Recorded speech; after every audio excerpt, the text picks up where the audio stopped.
ধোঁয়া আর ধুলোয় ঢাকা গাজা শহর।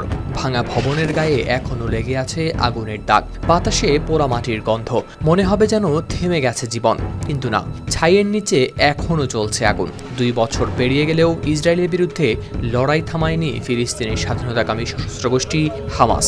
2023 সালের 7 অক্টোবর দিনটি বদলে দিয়েছিল পুরো মধ্যপ্রাচ্যের চেহারা। ইসরায়েলের এক অনুষ্ঠানে আকস্মিক হামলা চালিয়েছিল হামাস যোদ্ধারা।